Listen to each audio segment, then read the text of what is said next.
Aksi nyata Modul 1, Paradigma dan Visi Guru Penggerak oleh Haris Widianto.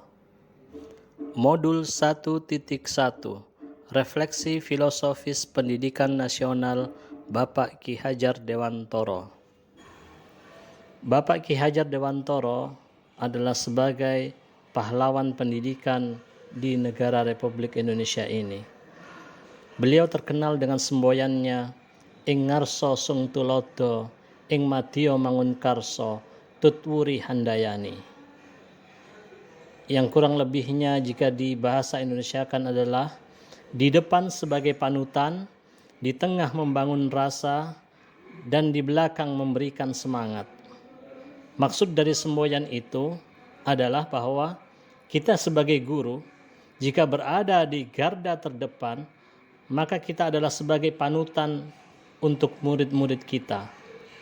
Sedangkan jika kita berada di tengah-tengah mereka, maka kita bangun rasa di antara murid-murid kita tersebut. Sedangkan jika kita sebagai guru berada di belakang mereka, yaitu murid-murid kita, maka kita bertugas untuk memberikan semangat kepada mereka untuk mencapai tujuannya. Bapak Ki Hadjar Dewantoro menjelaskan bahwa dasar pendidikan murid itu berhubungan dengan kodrat alam dan kodrat zaman. Nah, di sini adalah kodrat alam, yaitu suatu kondisi peserta didik sejak lahir yang dipengaruhi oleh kultur budaya dan lingkungan tempat peserta didik itu berada. Sedangkan kodrat zaman yang dimaksud ini adalah suatu perubahan teknologi yang selalu terjadi dari waktu ke waktu. Sehingga tugas guru hendaknya menyesuaikan dengan kodrat alam di mana guru tersebut mengajar dan di mana kodrat zaman itu guru itu mengajar. Jadi tidak boleh guru memberikan pengajaran kepada peserta didik dengan memakai di era zamannya dahulu. Tetapi seorang guru harus mengajar dengan mengkondisikan zaman yang sekarang ini. Contoh kecil saja yaitu adanya teknologi handphone pada zaman sekarang ini, di mana pada zaman dahulu belum ada handphone. Maka guru hendaknya mempelajari, mengikuti terus perkembangan teknologi, sehingga handphone yang ada di sini bisa membantu dalam pembelajaran peserta didik. Modul 1.2, Nilai-nilai dan peran guru penggerak. Nilai-nilai guru penggerak. Pertama, berpihak pada murid. Kedua, mandiri. Ketiga, reflektif. Keempat, kolaboratif. Dan kelima, inovatif. Berpihak pada murid adalah guru untuk selalu bergerak dengan mengutamakan kepentingan murid. Mandiri adalah guru agar terus belajar sepanjang hayat, termotivasi untuk mengembangkan dirinya tanpa menunggu adanya pelatihan dari sekolah ataupun instansi lain. Reflektif adalah guru memaknai pengalaman yang terjadi di sekitarnya secara positif, apresiatif, dan produktif, sehingga dapat menjalankan perannya dari waktu ke waktu. Kolaboratif adalah guru mampu senantiasa membangun daya sanding, saling bekerja sama dengan seluruh pihak baik lingkup sekolah maupun di luar sekolah. Dan inovatif adalah guru mampu senantiasa memunculkan gagasan segar dan tepat guna dan pantang menyerah, jeli melihat peluang potensi yang ada di sekitarnya. Peran guru penggerak. Pertama, menjadi pemimpin pembelajar. Kedua, menjadi coach bagi guru lain. Ketiga, mendorong kolaborasi. Keempat, mewujudkan kepemimpinan murid. Dan kelima, menggerakkan komunitas praktisi. Menjadi pemimpin pembelajar adalah guru menjalankan filosofi Ki Hadjar Dewantoro, yaitu ing ngarsa suktulodo, ing madya mangunkarsa, tutwuri handayani di dalam lingkup sekolah, dan harus menaruh perhatian penuh secara sengaja pada seluruh komponen pembelajaran. Menjadi coach bagi guru lain adalah Guru dapat berdaya dalam menemani dan menuntun rekan sejawatnya untuk menelaah proses belajar mereka sendiri. Mendorong kolaborasi adalah guru harus bekerja sama untuk mencapai suatu tujuan atau menghasilkan sesuatu dengan bekerja sama antara guru dan pemangku kepentingan. Mewujudkan kepemimpinan murid adalah guru mengambil peran untuk mewujudkan kepemimpinan murid, memampukan diri untuk menuntun murid, serta memahami benar esensi Tutwuri Handayani.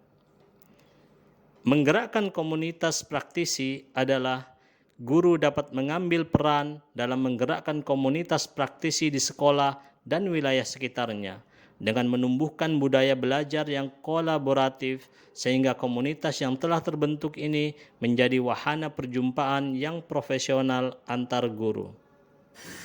Modul 1.3 Visi Guru Penggerak. Visi adalah suatu rangkaian kata yang ringkas, padat, dan jelas tentang impian atau cita-cita yang akan diraih di masa depan untuk diri kita sendiri maupun organisasi atau instansi yang sebelumnya telah disepakati bersama. Mewujudkan suatu visi hendaknya dilakukan dengan pendekatan inquiry apresiatif atau IA.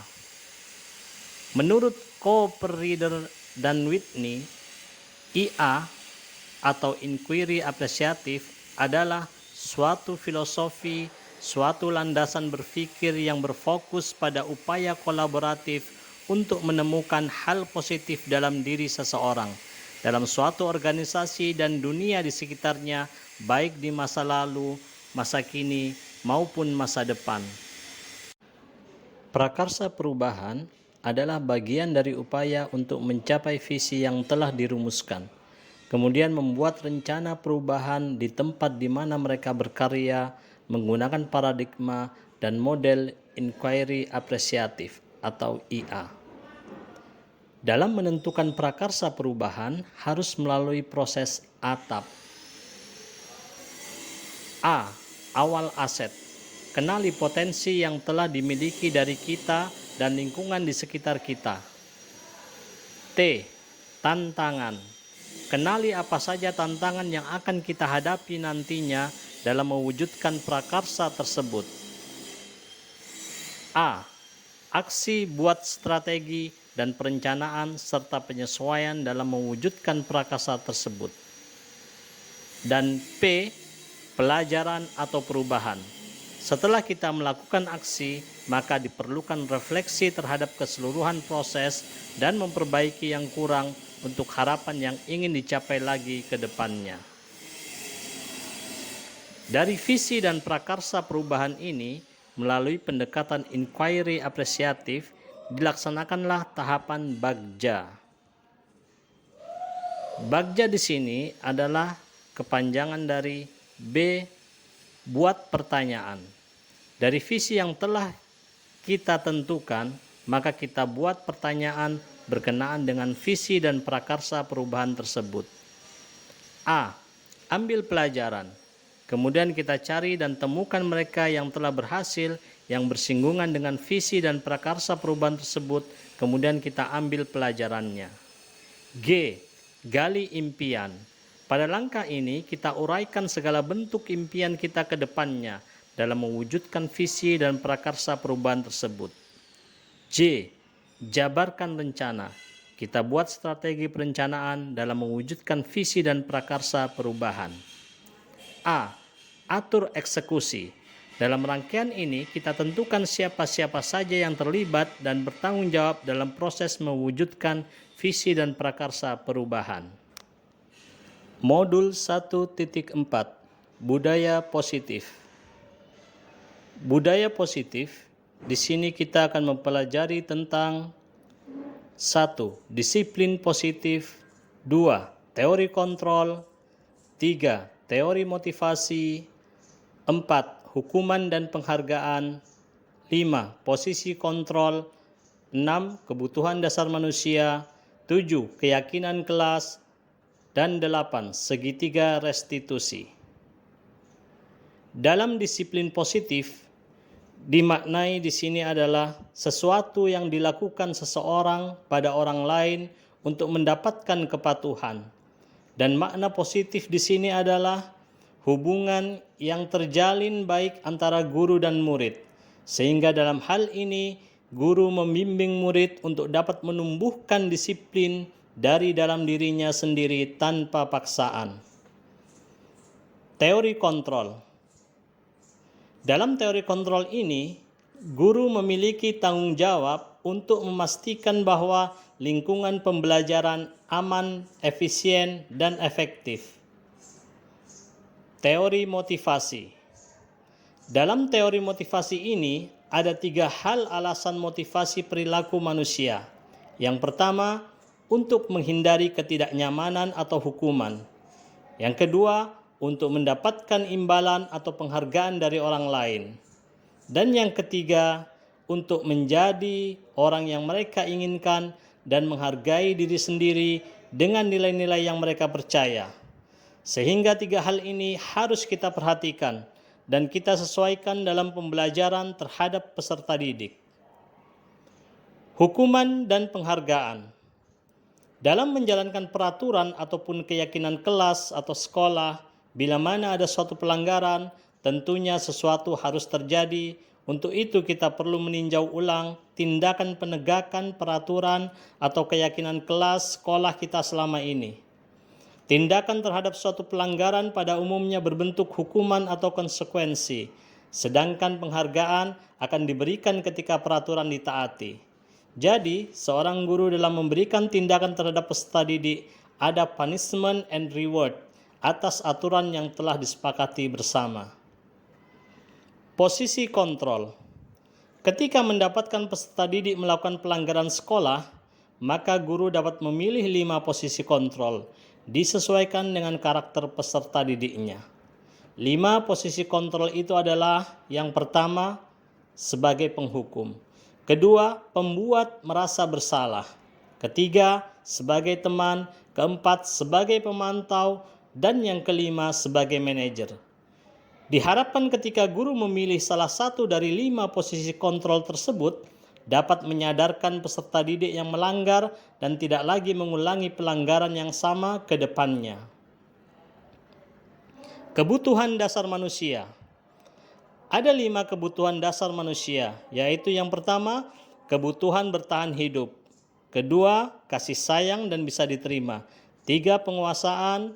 4, kebebasan. Dan 5, kesenangan. Ketika peserta didik memiliki masalah, maka hendaknya kita sebagai guru memperhatikan juga kebutuhan dasar manusianya. Di manakah dari 5 dasar kebutuhan manusia itu yang tidak terpenuhi oleh peserta didik itu, maka itulah yang kita penuhi. Keyakinan kelas. Keyakinan kelas adalah nilai-nilai kebajikan universal yang disepakati secara tersirat dan tersurat, lepas dari latar belakang suku, negara, bahasa, maupun agama di dalam kelas. Dalam keyakinan kelas ini, guru dan peserta didik haruslah merumuskan dan mendiskusikannya dan disepakati bersama sehingga muncullah keyakinan kelas. Dan hal ini akan memudahkan guru dalam memberikan nasihat dan arahan kepada peserta didik yang melakukan pelanggaran tanpa harus dengan emosi. Segitiga restitusi. Dalam segitiga restitusi ini, guru haruslah melewati 3 tahapan dalam memberikan arahan atau nasihat kepada peserta didik yang melakukan pelanggaran. 3 tahapan tersebut, yang pertama dilakukan oleh guru adalah menstabilkan identitas peserta didik terlebih dahulu. Dalam tahapan ini, guru memberikan penenangan terhadap peserta didik agar tidak panik dan bisa tenang. Yang kedua, kemudian adalah memvalidasi tindakan yang salah dari peserta didik. Setelah peserta didik itu sudah tenang, maka kita mencari informasi kenapa peserta didik melakukan hal tersebut, baik tindakan dan alasannya. Kemudian dilanjutkan yang ketiga, yaitu menanyakan keyakinan. Dalam hal ini peserta didik telah mengetahui keyakinan kelas dan keyakinan dirinya, sehingga guru menanyakan bagaimana tindakan yang dia telah lakukan dengan keyakinan kelas dan keyakinan dirinya atas perbuatannya tersebut. Dan ketika perbuatannya menyalahi dengan keyakinan kelas dan dirinya, maka ia menyadari bahwa tindakan yang telah ia perbuat adalah salah, sehingga ke depannya ia tidak melakukan kesalahan lagi yang sama. Dan disinilah guru kemudian memberikan penguatan agar kesalahan yang telah peserta didik lakukan tidak diulangi kembali ke depannya. Aksi nyata yang dilakukan adalah asesmen diri, visi dan prakarsa perubahan, keyakinan kelas, segitiga restitusi, dan budaya positif. Mari kita simak dalam dokumentasi berikut ini.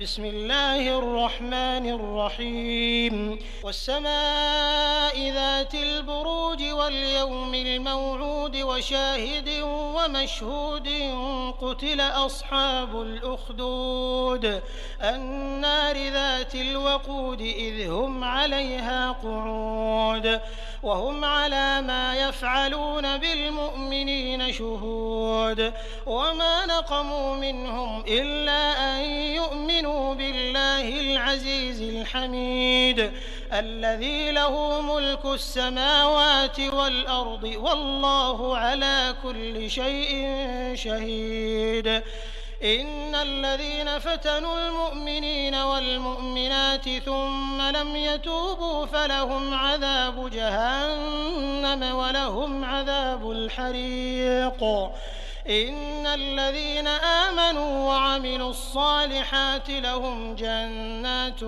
تجري من تحتها الأنهار ذلك الفوز الكبير إن بطش ربك لشديد إنه هو يبدئ ويعيد وهو الغفور الودود ذو العرش المجيد فعال لما يريد هل أتاك حديث الجنود فرعون وثمود بل الذين كفروا في تكذيب والله من ورائهم محيط بل هو قرآن مجيد في لوح محفوظ.